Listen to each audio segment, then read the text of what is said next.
Welcome to Pushing Up Lilies. I'm your host, Julie Mattson. Pushing Up Lilies is a weekly true crime podcast with spine-tingling, unusual, and terrifyingly true stories from my perspective as a forensic death investigator and a sexual assault nurse examiner. Do I have some stories for you? Are you ready? Hey guys, I am sitting here having my Dr. Pepper Zero.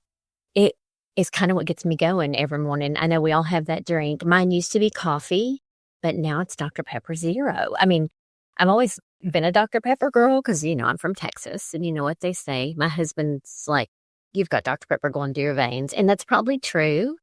I don't drink enough water, but I am literally addicted to Dr. Pepper Zero. It tastes so much better than Diet Dr. Pepper, but that's how I start my day. It's not a good day if I can't have one as soon as I wake up. And who else is addicted? It's literally crazy. Me and my coworker, Bob, we take turns every morning on our way to the medical examiner's office buying each other Sonic drinks. Mine is always a Diet Dr. Pepper with vanilla, and Bob's is half and half tea. And so it's so funny because in the mornings we always text each other to see who's going. But I only work Monday, Wednesday, Friday, and he works the same days. So we're always there on the same day. So usually it's him Monday, me Tuesday, him Wednesday, or whatever. So anyway, it's so funny. But that's one thing I love. I think I've told y'all about our little medical examiner family is that we're all friends.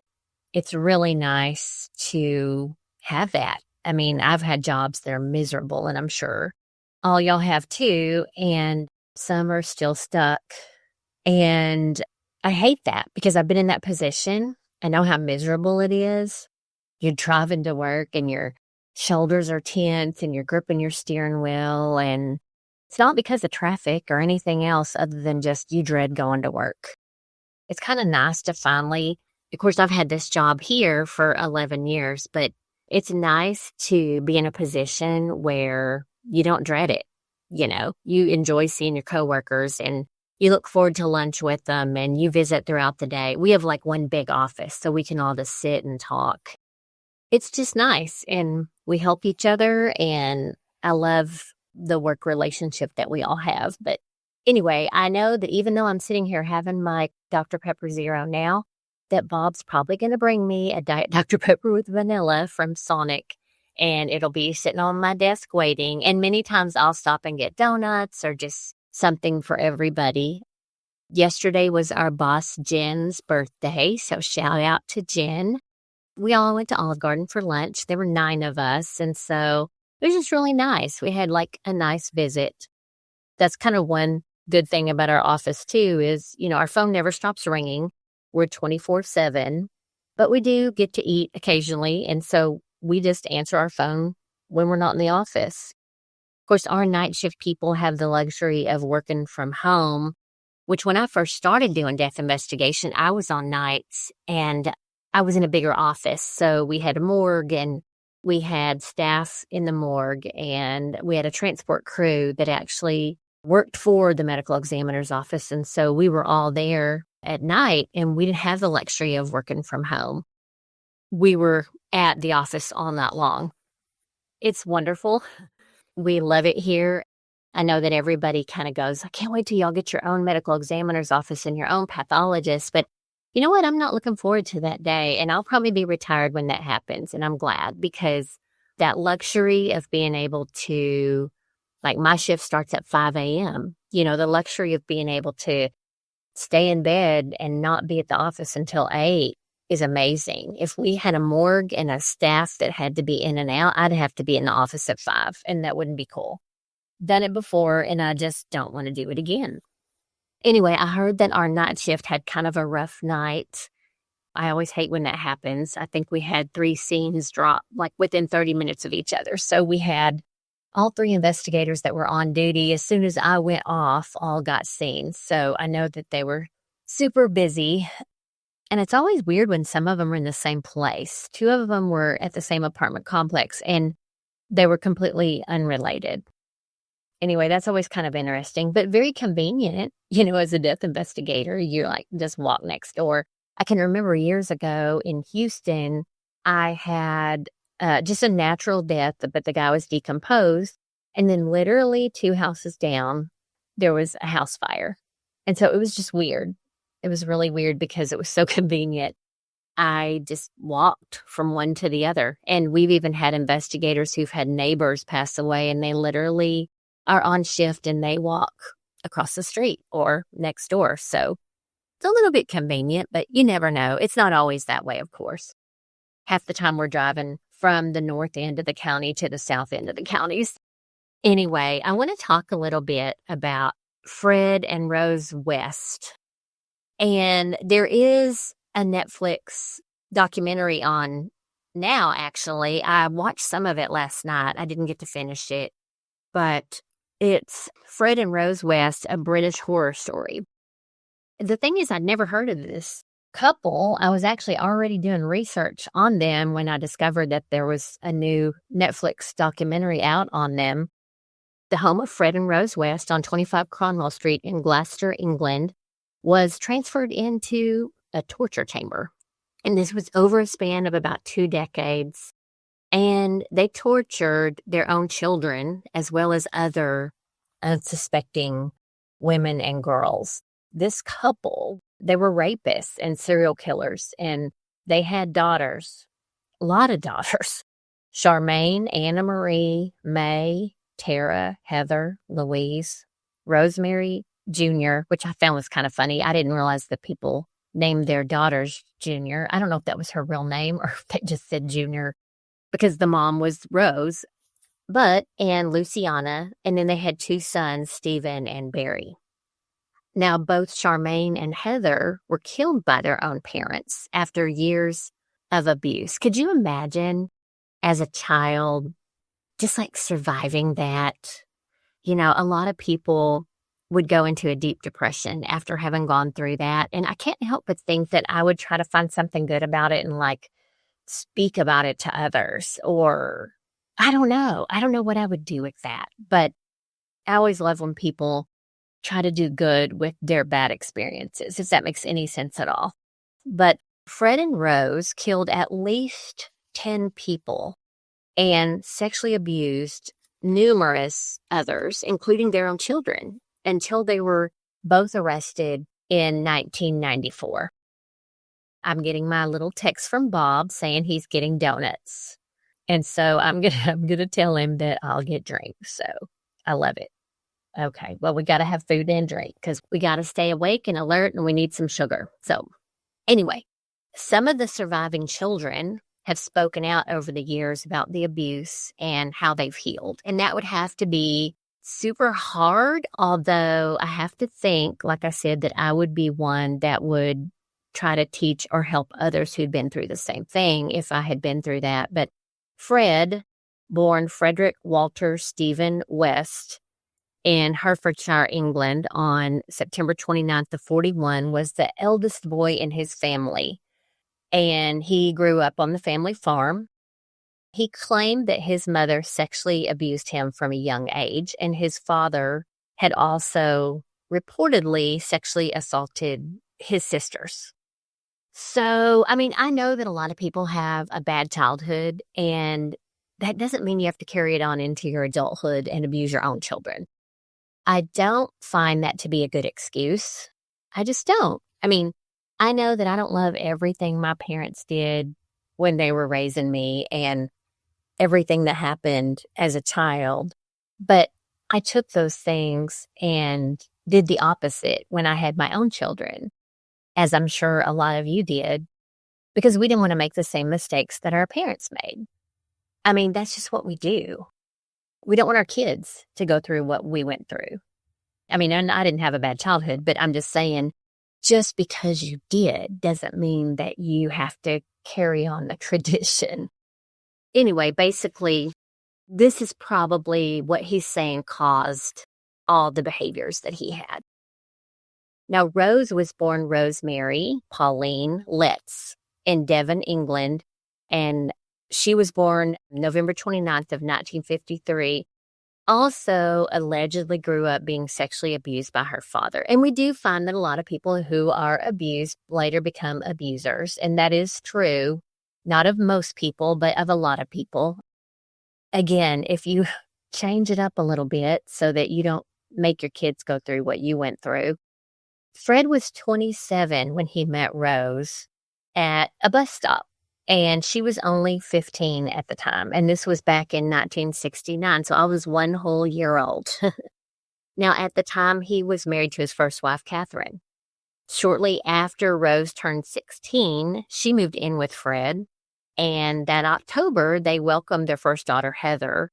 And then a few years later, in January of 1972, Fred and Rose married.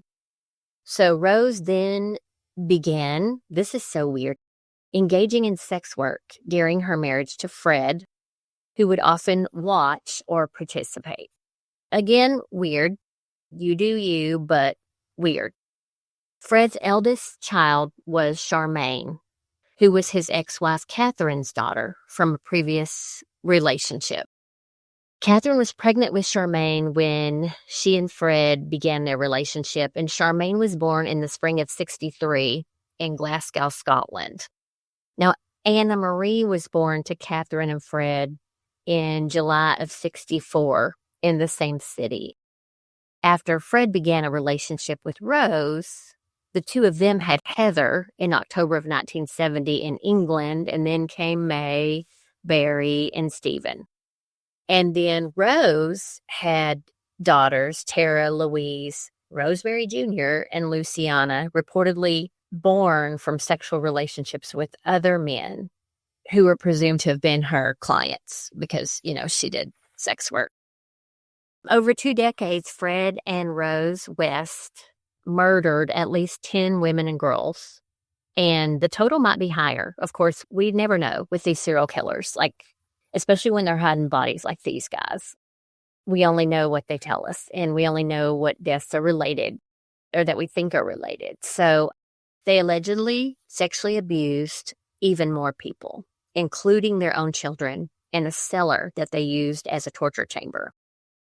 Now, Fred and Rose would pick up women that they found hitchhiking and then bring them home and basically, saying, hey, we have a ton of kids, which they did. We need a nanny. So they would ask them to be a nanny for the children, and that's how they would get them to move into their house. They would both rape and beat the victims, forcing them to have sex with others. And at least one victim, Caroline Owens, left after Fred's advances towards her. She was very uncomfortable. She didn't like it. Several weeks later, she ran into them, and they both sexually assaulted her. I don't know what all is behind that story. I don't know how she ran into them and how she ended up being in the situation that she was to be assaulted alone with them because she was already uncomfortable with Fred's advances and had left their house. So I'm not sure the whole backstory to that, but Owens later escaped their home by going to the laundromat with Rose and then running away. The pair were arrested, but charges were dropped when Owens was too traumatized to testify. And I know that that is so hard. I mean, when I did sexual assault cases, it was difficult for the children to get up on stand and testify. And Owens was an adult, or I don't know, she may have been a teenager. I'm not sure exactly how old she was.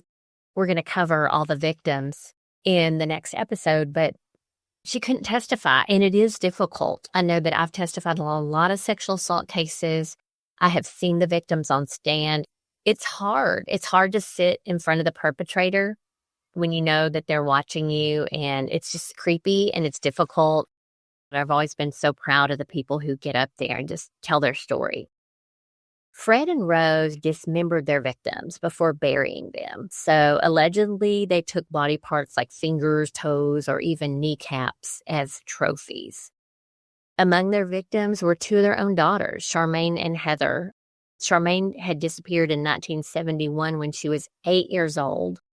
Rose had allegedly murdered her while Fred was in prison for car theft. So, I mean, really. He later buried her under the kitchen window when he was released. Rose was like, hey, take care of this. So he buried her outside. Their oldest daughter, Heather, was 16 when they killed her after she threatened to report the abuse to the police. Her remains were found buried under the patio in the garden behind their house. And the couple said that she'd gone to live with her mother. I think I told y'all the story about the kids whose mom was on hospice and they found their siblings' bones in the attic in a Rubbermaid. They believed mom when mom told them that she went to live with their aunt, and they never saw her again. And you lose touch. And as children, I mean, way back then, there weren't cell phones. So it's not like you could just holler at your aunt and be like, hey, I want to talk to my sister. They all probably believed this story, and they probably hoped it was true because she wasn't being abused. But in August of 1992, social workers retained custody of the surviving children of Fred and Rose after child abuse allegations. The children said that their parents would joke about Heather being buried under the patio. Can you believe that they would say that to their children? It's almost like an everyday threat. Like, your sister's been buried. We killed your sister. You better behave. It's like an everyday threat, and they made it a joke. But anyway, that was reported to the police. So after 6 months of finding no evidence that Heather was alive, I don't even know why it went 6 months. I tell you what, if someone had said to the police here nowadays that there was a child buried under the patio, the police would have been digging that patio up within 5 minutes, I guarantee you. Anyway, 6 months went by, and there was no evidence that Heather was alive. So on February of 94, 2 years later, police obtained a warrant to search the property. Fred actually lied and said that he had seen her recently. When officers went to the house to search it, he confessed to murdering her. So he was arrested, and Rose was actually arrested a year later.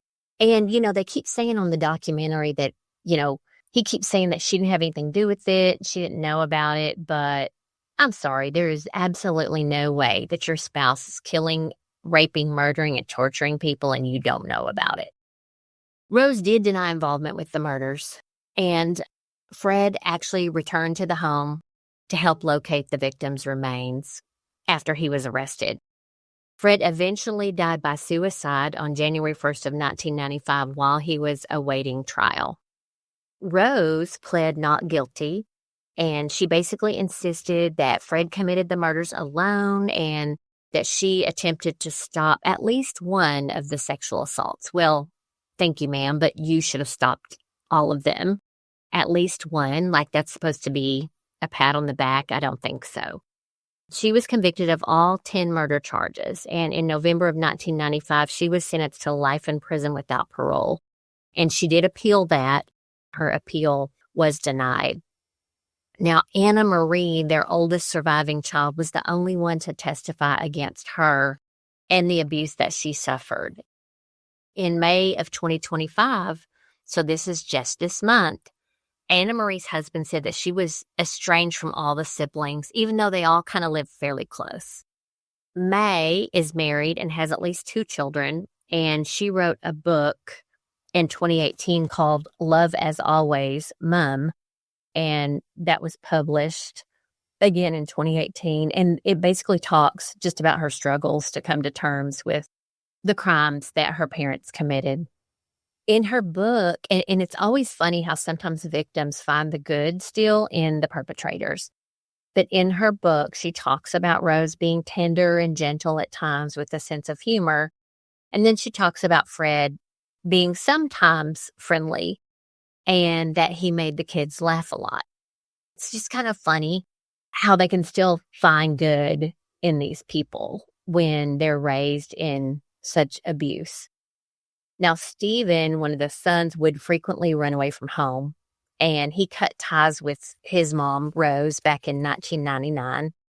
3 years later, he spent 9 months in prison for statutory rape. He apparently raped a 14-year-old girl. He's now married with 2 children and works in the construction business. He tries to keep the family history from his kids. That I think is super smart. again, some people just carry on the tradition of abuse and neglect and sexual assault, and some people choose to make it a part of their past and move forward and try to be positive. Barry West, the other son, died by suicide in August of 2020. He was 40 at the time. He was receiving mental health care, and apparently he was so bad that he was living in assisted living, so he couldn't even completely be on his own. One of the journalists, Howard Sorns, reported that he was haunted by seeing his parents murder his sister. He apparently was very immature for his age and had some mental problems related to what happened. Who wouldn't, honestly? Tara, Louise, Rosemary Jr., and Luciana all allegedly had their names changed back in 92 after they were taken into foster care. They wanted to try to move on with their lives, is what it sounds like. They didn't even want the name. Rose had become known as one half of Britain's most notorious serial killer couple.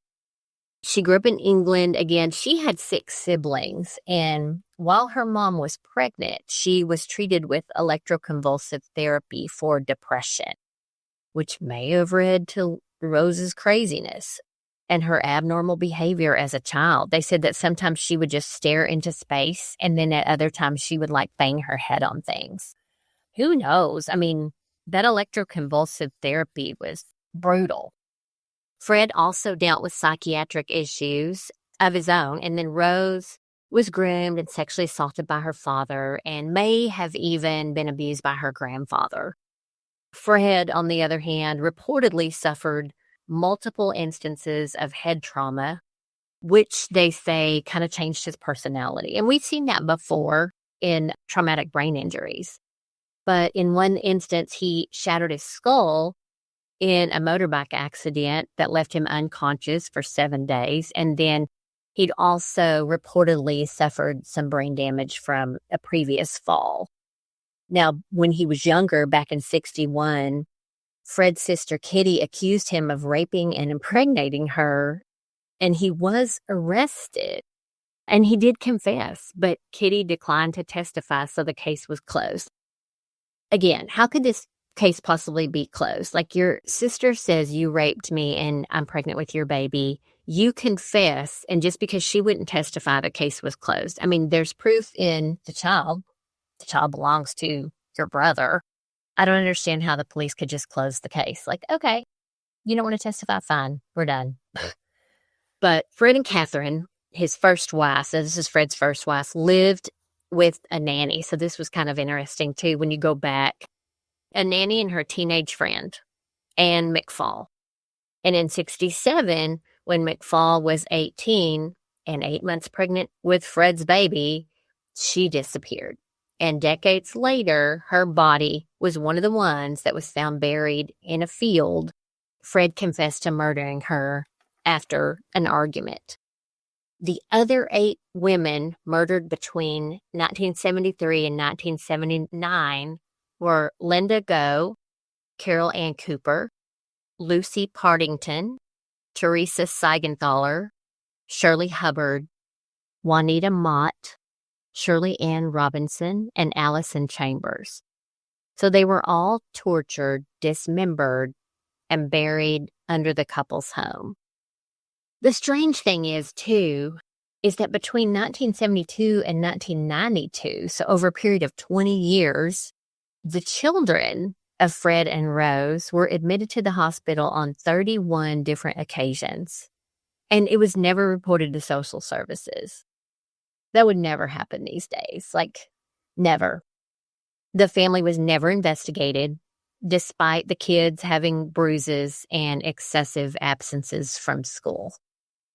Heather and May had been the primary subjects of their father's sexual attention. Heather reportedly confided in friends about the abuse, which infuriated Fred and Rose, as you can imagine. When Louise was 13, Fred actually began sexually abusing her, and she confessed to a friend who told her mother, and then the mom made an anonymous report. Finally, the children were examined by doctors, and the abuse was confirmed. Rose is currently serving a life sentence at HM Prison, Newhall, a female and juvenile prison in West Yorkshire, England. Okay, why are we in a juvenile prison? I mean, I know it's a prison, but when we've sexually assaulted children, why are we with children? Anyway, the home where a majority of the murders were committed was demolished. As of 2011, Rose spends her free time listening to music, playing board games, and teaching cross-stitch to fellow prisoners.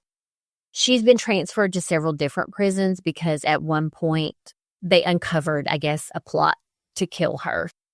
They moved her so she couldn't be found or people didn't know where she was. Anyway, the story is just creepy and just the years of abuse. You know, kids not coming to school and being covered in bruises and kids disappearing and sexual assault and the police dropping the case because the victim wouldn't testify. All that is just crazy to me. And again, I don't think would ever happen now. I mean, when you think about it, it wasn't that long ago, but 30 plus years ago, things were apparently different. And, you know, I'm in Texas. We take it very seriously. Maybe they don't in England. I don't know. Not quite sure how that works there. But anyway, next week, we're going to talk a little bit more about the victims and a little bit more about the abuse that they each suffered and some of their history. But I do recommend, if you're interested in the story, going to Netflix and watching it because it's horrifying. And when they interview Fred, he's so calm. Like, he's so calmly like, yeah, she's buried there. I put her there. Like, it's nothing. Like, he doesn't even care. And you know, the children knew that they had murdered and tortured two of their siblings. And so that had to have been horrifying. And as a child, I would have probably told everybody. I mean, I would have gone to school and told my friends and it would have been investigated. But I don't know, maybe they threatened them and they just didn't do it because they were scared. Who knows? Who knows? But anyway, it's terrible to think that children are raised in a home like that and it goes on for years and years undetected. I can imagine that the PTSD is real and the mental health issues that they have to deal with later are almost debilitating. I can only imagine. But yeah, I'm looking forward to visiting with y'all next week about the victims and talking a little bit about them. I'm on my way to work this morning and everybody just better behave. That's all I can say. Like I said, I know they had a busy night. Super excited, y'all. We have our very first annual, and this will be an annual event, I hope, our very first annual Pushing Up Lilies Murder Mystery Dinner. It's going to be held October 11th at Prairie House Restaurant in Crossroads, Texas. We will have chicken and beef fajita buffet, as well as a acted out murder mystery. This is going to be a 3-hour event. Haven't decided on the time yet. I think it'll start at 6, which is just kind of a 1-hour visitation type event where we can have like some hors d'oeuvres and the actors can actually visit with the people who attend and they can kind of pick out who they think might be the better actors to take part in the murder mystery. And then the murder mystery itself is 2 hours. It's going to be so much fun. There's going to be giveaways. Super excited about this event. We are going to roll out a holiday box. I have like some great ideas, y'all. Let me just tell you, I'm that person that is up at 3 a.m. because I have an idea and I'm on my phone. And my husband will turn over and he'll be like, oh, is it lightning? And I'm like, no, it's my phone. But yeah, that's me. I just think of ideas. And if you have that entrepreneurial spirit, you will completely understand. It's kind of crazy, but it's a good thing. It's a good thing, right? Because here we are. Anyway, I do have my Patreon. Encourage you to get on there. There are free memberships. There are also paid memberships that'll get you some little extras. But we will have giveaways at the murder mystery. That's going to be super exciting. I'm going to roll out some things that will be for our VIPs that attend that little dinner. Anyway, it's going to be fun. I want to let everybody know in plenty of time. I will probably put the tickets on Eventbrite so they can be purchased in advance. We will probably limit it to 60 people because of space. We have to have enough room for the actors. It's going to be amazing. I'm looking forward to it. I'm super excited. I just like everybody that loves true crime being together and just having that opportunity to visit and get to know each other.